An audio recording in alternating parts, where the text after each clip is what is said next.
I think that Germany's odds at winning the Second World War would be noticeably greater had they allied with China instead of with Japan.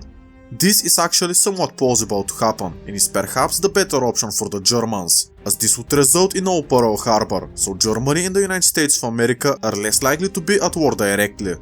Historically, until 1941, Germany had been sending aid and military commanders to nationalist China as to help them against the Japanese aggression. Perhaps if China joined the Axis, they are also likely to join Operation Barbarossa, as they would like to reclaim Outer Manchuria, Mongolia and Tuva at the expense of the Soviet Union.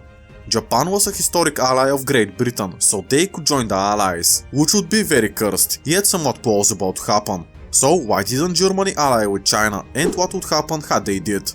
Back in the 1920s, the KMT reached out to Germany for possible aid to their northern expedition. Germany had responded with some investments and military officers, all of which were organized by Zhu Zhuhua. The Weimar Republic famously supported nationalist China. In 1933, when the ultranationalists came to power in Germany, they wanted to help the nationalists in China. Why? Because of the raw materials, as Germany was looking for alternate ways to get tungsten, as they needed to secure it from another country that was friendly towards Germany. On the other hand, due to the rise of ultranationalists in Germany, many Chinese elites would begin to explore ultranationalism. So it seems like everything was going well for the Sino-German relations. So why did Germany go over to Japan's side? Well, most of the German military and foreign officers wanted to maintain their relations with China. However, Joachim von Ribbentrop, yes, that Ribbentrop, wanted to seek an alliance with Japan. He would then go out of his way to sabotage the Sino-German relationship and economic ties. This led to a fallout with China and eventually the Pact of Steel with Japan, Italy and Germany. Having Germany remain allied to China isn't that hard. It's easier than keeping Austria-Hungary together, that's for sure. As such, we would need to have the Austrian painter to stop Ribbentrop from this sabotage, or to have Ribbentrop not to come to his position. By the early mid-1930s, the Austrian painter would discover that Ribbentrop had been collaborating with Japanese officials as to undermine the Sino-German trade. The Austrian painter would be pissed off and punish Ribbentrop, but I don't think that he would fire him, he would just keep a watchful eye on him. With German-Japanese relations being strained even further, Germany would double down on their aid to China, supporting them in their war against communism. While I don't think that the Long March would be stopped, I do think that it would be less successful, and the communists under Mao Zedong would secure less land and influence and be overall weaker. Other than that, I suspect that we could see an overall increase in Chinese expansion and territory under the KMT control. Historically, Japan wanted to invade China. This wouldn't change here no matter what. However, I wouldn't be surprised if the invasion happened a year or so earlier, as German influence in China would increase and begin to worry Japan. I would say that this invasion of China would happen in late 1936, in this alternate timeline, and would go overall roughly the same way. As the invasion begins, Germany would send volunteers to the nationalists, as well as money. The Austrian painter would pose Germany as a defender of the Chinese people, and argue that he was stopping radical Japanese expansionism. But he would annex Austria a few months after the invasion. The Austrian painter would claim that this was not an annexation, but rather a union, so Japan is in the wrong for wanting to expand, but Germany wasn't. China would be doing slightly better than historically, however I still expect them to lose Beijing and Nanjing. Overall, less territory would be lost, at the cost of more Japanese casualties. In Europe, the Austrian painter's expansionism would go roughly the same way, possibly with the Munich conference happening sooner. In 1939, it would be time to invade Poland however, but Germany would hold this operation, turning to China first. It would be beneficial to have China ready for war before possibly fighting all of the West and Japan. Basically, Germany's real major allies were Italy and China. Historically, Germany was ready for war in 1939, but Italy said that they would be ready for war in 1943, and in this alternate history, China would be ready for war at around the same time. If Germany were to start a world war in 1939, as they did historically, they would have to face the West alone. But in this alternate history, they can wait for a few years and have their allies also be ready, increasing their chances at victory. This is why I would have Germany not invade Poland, but Europe is still going to be very tense. Now this is not too realistic, as Germany invaded Poland in 1939, expecting that France and Britain wouldn't join the war. I would have Germany not invade Poland as of now, which is uncharacteristic to say the least. Back in Asia, over time Japan would begin to be pushed back by the German volunteers and Chinese forces. Not only that, but I also don't see a reason for the West to stop aiding the Chinese as well.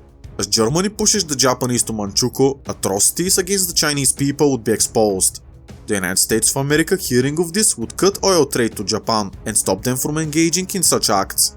Japan would need resources as to continue this war, and fast, or they would face a guaranteed defeat. Guys, let's strike south. I swear that this would be a good idea. It was in fact not a good idea. Japan was already stretched too thin and weak, but now with the Japanese invasion of the southern resource area, without Indochina as well, this would be a complete disaster. The Japanese would ignore the Philippines for now, not ready to engage in a war against America. Landings would be made in Vietnam, with some minor successes. Borneo would experience such landings as well, but manage a bit better. The invasion of the Malay Peninsula wouldn't occur via land due to Siam not being in the war. Troops there would land navally and probably actually do well, but fail to capture Singapore. By the end of 1942, it's clear that this invasion would be a failure, and that it just put them at war with the British, French and Dutch. Around this time, Germany would declare a formal war on Japan, urging Italy to do the same. This is interesting, as the Allies and Axis would jointly fight the Japanese for a few months. Is this realistic? Well, not in the slightest. At that point, all of Europe is pretty distracted in fighting the Japanese, so I think that the Soviet Union would manage to annex the Baltic states, but also perhaps initiate the Winter War, as Germany and the Allies are busy dealing with Japan. Stalin may just get away with it. I don't expect Japan to last past 1943, with China invading Manchuria and the Allies defeating its oil-deprived navy. In the end, I would say that the Japanese would sue for peace, and this is how the following peace treaty would go. China would annex Manchuria, Taiwan and Korea. However, it would get a fair amount of autonomy, basically being a Chinese puppet, or more accurately, a tributary state. Germany would retake their islands in the Pacific, while Japan would pay war reparations to the Allies and China as well. Japan would get to keep southern Sakhalin and the Kuril Islands, as they would never fight the Soviet Union. Germany would also get influence over Qingdao and the Shandong Peninsula, territories they had influence over years ago. Now that Japan has been settled, China would begin to focus more internally, and without the communists in Manchuria, the Chinese Civil War would be a lot quicker. Clamping down on the warlords would be as well. However, Germany would now turn towards outwards expansion. The hatred for the Danzig corridor would still stand. However, with the Soviet Union starting to expand into the Baltics and Finland, Germany would be focused more towards the destruction of communism. In mid-1943, Germany would form the Anti-Comintern Pact and invite nations like Finland, China, Japan, Iran, Turkey, Romania, Hungary, Sweden and Afghanistan, basically all the countries that border the Soviet Union, but notice that I didn't say Poland. By 1943, the Soviets would realize Germany's wish to surround them, but would interpret this as a bluff. Noticing Germany's lack of protection over Poland, the Soviets would strike, making large gains before the month had passed. The Allies would panic, although they would be a lot more cautious to engage in a war against the Soviet Union. Instead of doing that, they would be prodding Germany with a stick to do it for them. Basically, the Allies are ready for war in 1943, but why protect Poland and invade the Soviet Union when you can have Germany do that for you? Remember that technically France and Britain weren't obligated by a treaty to defend Poland against the Soviet Union, but only for German aggression. The plan of the Allies would be to have the ultranationalists and the communists fight a bloody long war, with the Allies eventually declaring war on the victorious side and liberating the whole world of totalitarian ideologies. As such, I would have them not to invade the Soviet Union formally. Ironically, the Allies worked with the Soviet Union in the Second World War, as both saw Germany as the greater danger. Now I would assume that the Allies are going to see the Soviet Union as the greater danger, due to their attempted annexation of the Baltics and parts of Finland. Germany would send a demand to Poland, stating that they would receive full defense by the Germans if they returned Danzig and the corridor, and Germany would promise Poland full control over Lithuania in the future. Reluctantly, Poland would accept, promising them even further expansion into Belarus and Ukraine. Of course, Poland accepting isn't too likely, but I want to make this video more interesting, so I would allow it. Now I would suspect that the Soviet Union would be in a little stronger position than Barbarossa in our own history, as the Great Purge is already completed, and they had more time to build up, due to this war starting at around 1943. However, Germany would be in a way stronger position as well, due to influx of Chinese resources, as well as the absence of war against France and Britain. I suspect that within 2 months, the Soviets would be pushed out of Poland, and to the Daugava River to the north, and the Dnieper River to the south. At this point, the Allies would suggest a possible negotiation of peace with the Soviets, but neither side would be willing to accept this. In mid-1944, after more Soviet territory was lost, Finland would join the war on the side of Germany, but this would be up for interpretation, depending on if the Winter War still happened, which it did in this alternate history. Some more nations would be willing to join this invasion of the Soviet Union, which would include Hungary, helping their German allies, as well as the Polish ones. Romania, which after the Vienna Awards would be promised Odessa from Ukraine, and as well as Italy, only by support however. China would still be busy focusing on internal matters and not join the war officially. Many German forces in China however would launch raids on the Trans-Siberian Railway and Vladivostok. As the war swags on, I suspect that by 1945 the Germans would reach roughly their 1942 gains, although they would be in a better position. The Allies would begin to realize that Germany was doing this war to destroy the Soviet Union, rather than to protect Poland, and to establish Germany as the hegemon of Eastern Europe. Similarly, the Allies after the Second World War wanted the Soviet Union to establish free and fair elections in their sphere of influence, but this never happened. The British would begin to demand that Germany sue for peace with the Soviet Union, as to stop the invasion immediately. Germany, hey, we will end this war, just give us everything west of an imaginary line from Archangelsk to Astrakhan. The Soviet Union, what? Are you out of your mind? This would never happen. Germany, well, as you can see, France and Britain, I tried to make peace, but the Soviets refused, they're to blame. As the war drags on, some stuff would happen behind the scenes, mainly in Poland. Germany would still want to secure some more concessions from Poland. Their hatred towards the people still wouldn't have been changed. I would suspect that the Austrian painter would have been supporting far-right groups in Poland during the war, in hopes to secure Poland as a German puppet state. These parties, while rising, wouldn't manage to secure a majority during the election, which would happen in the midst of the war. I suspect that after this election, Germany would most likely launch a coup d'etat and attempt to put a collaborator in Poland in charge. I suspect that this coup would be successful, and place effectively a German puppet regime in charge of Poland. This would be the last straw for the British, and they would want to send more and more demands to Germany as to reinstate Poland as a free nation. Germany would of course refuse. A few days after this happening, France and Britain would declare war on Germany, fearing that the Germans are going to dominate Eastern Europe, and them not signing a peace treaty with the Soviets. The Allies would begin their mobilization efforts, however Germany is already mobilized and they are ready to strike the West. This attack would go about the same way, however there wouldn't be a Dunkirk, as there wouldn't be a large group of British and French forces. France is still in a better position than in our own history, but I believe that the French nation is still unstable. Sure, they would have recovered from the Great Depression, but internally the Popular Front could have started to cause even more trouble. It is not out of the question that France becomes socialist in 1945, as Germany wouldn't have invaded the country, so the Popular Bloc's popularity would just continue to rise. I would have the German offenses into the Benelux and northern France to be a great success, due to the battle-hardened German veterans from fighting in China and the Soviet Union, facing ill-prepared and not ready to fight French soldiers, who are an active aggressor as they invaded Germany, making the morale in the French army even lower. In that case, Germany would capitulate France by late 1946 and send a message out to Britain that they would be willing to negotiate for peace. The British, led by Winston Churchill, would of course refuse. Indochina was under the control of Vichy France and was historically taken by Japan, but Japan isn't a German ally in this alternate history, so what happens to Indochina? Realistically, maybe nothing. Maybe China gets it. China did have some interest in the region, and having their resources under their control would be very helpful. Germany might transfer some minor territories to Siam as to gain their allegiance, which I think would be successful, as Germany would promise Siam anything that they could ever want. Another interesting consequence of this late invasion of the Soviet Union is the Battle of Britain, which would be drastically smaller if it happened even at all, due to most of the Luftwaffe being over Russia.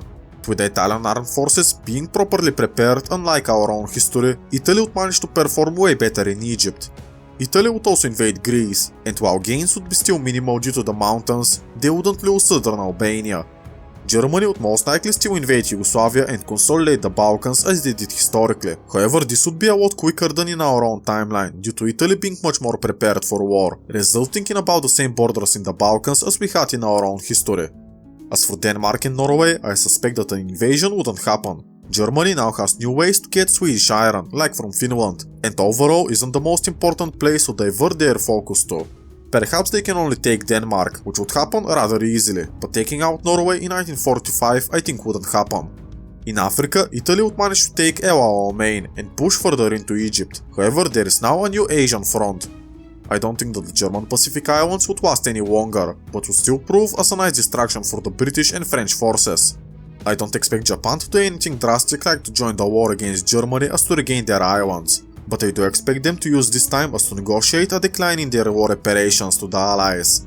As for China, any and all Allied aid would be cut, which would hurt the Chinese economy, but China would continue to suppress their communists and warlords. By 1947, most of China would be secured, I think. Areas in the countryside like Xinjiang would have less KMT control over them, but by now the major issue, the communists, would have been dealt with. This doesn't mean that now hordes of Chinese people would cross into French Indochina or India, but I do suspect that China would send even more aid to the German volunteers, who are launching raids on the Russian infrastructure in Siberia. This would help Germany a lot, but the Allies would be very mad, and most likely respond with similar tariffs and price hikes. Keep this in mind as this would be important later. For now, China is like Spain of this alternate history, being very pro-Axis and sending help, even volunteers, as Germany had helped them in their civil war prior. Yet Spain never joined the Axis officially.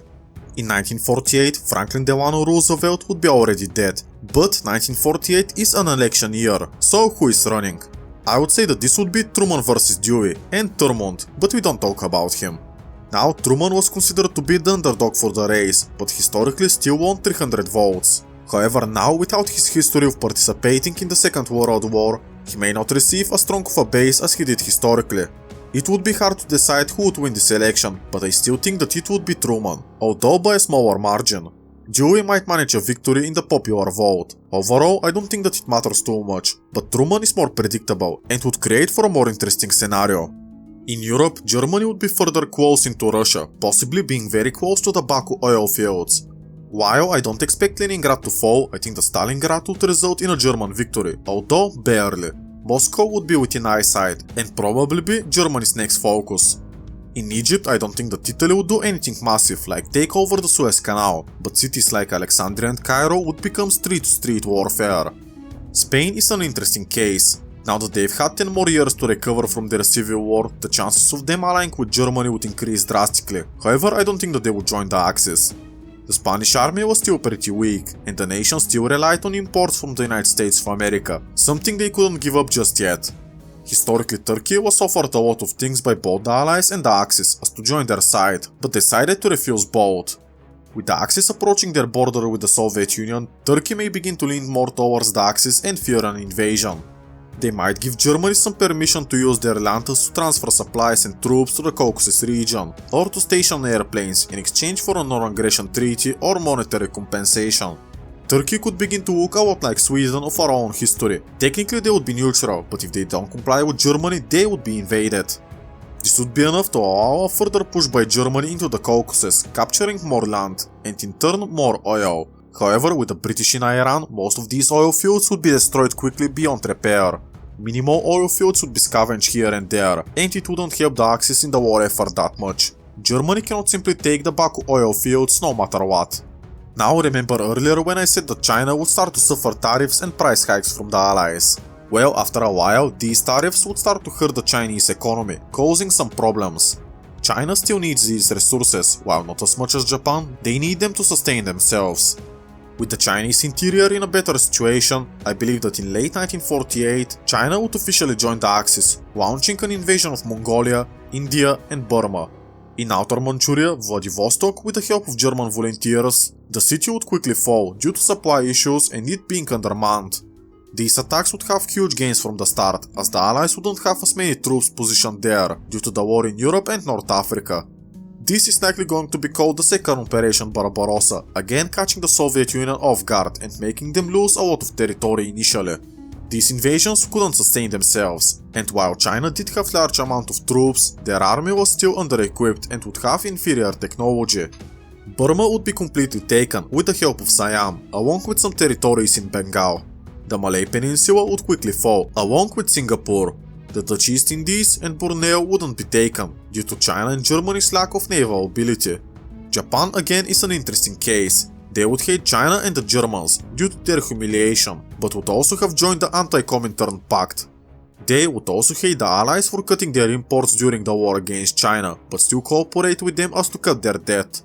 Basically, Japan would hate both sides of the war, yet the Allies and the Axis would probably come to Japan with offers, similarly to how they did with Turkey in our own timeline. The Axis could promise Sakhalin and some Siberian territories, with Germany even secretly promising them Vladivostok. The Allies would promise them the return of all islands they had taken before their war with China, along with Korea and possibly Taiwan and Port Arthur. While the Allies' deal would be better overall, I think that Japan would continue to be neutral due to how destroyed their economy and armed forces were. However, in a few years from now, they would need to pick a side. By now, Germany's position is way better than it was in our own timeline. The Soviets are about to break and they cannot receive as much Lend-Lease, and the British cannot cross the Channel or push the Axis out of North Africa due to the United States of America not being in the war officially, but of course they would still sign the Lend-Lease Act and support the Allies greatly. At this point, Churchill would be begging Truman to join the war, but it's hard to say whether he would do this or not. Maybe Truman decides to stay out of the war since technically Britain declared war on Germany first. Additionally, many don't want to join the war in the United States of America, but others know that if ultranationalism wins out in this war, the world would become much more hostile. Truman was already a bit of an unpopular president, so I don't think that he joined the war just yet. Rather, he would focus on improving the country internally and increasing the Lend-Lease to the Allies, claiming that this is the best he can do just yet. He would however still occupy the British colonies and do the destroyers for bases deal. This was a deal between Britain and the United States of America, where the British would give the US bases in their American colonies in exchange for old American destroyers. Around this point, which is mid or late 1948, Germany would send another offer to the Soviet Union and United Kingdom for surrender. In this offer, the British would lose some minor territories: Hong Kong, a few Indian territories, Egypt, Sudan, Palestine and Malta, maybe even some former German African colonies like Tanzania, but I think that this is unlikely. As for the Soviets, they would be pushed back behind the Urals in Siberia, as well as lose Mongolia, Tuva and some of the Far East to China. Needless to say, neither of these nations would be willing to accept these peace offers. As the year rolls over into 1950, the Eastern Front would stall. While Germany has taken most, if not all of the Caucasus, as well as having Moscow practically surrounded, the Soviet Union would still be unwilling to sign a peace treaty. The Soviet Union is not ready to flee. Much of the Red Army has been destroyed and undersupplied, but due to unyielding loyalty to the motherland and the threat to be shot if they retreat, the Red Army would hold on.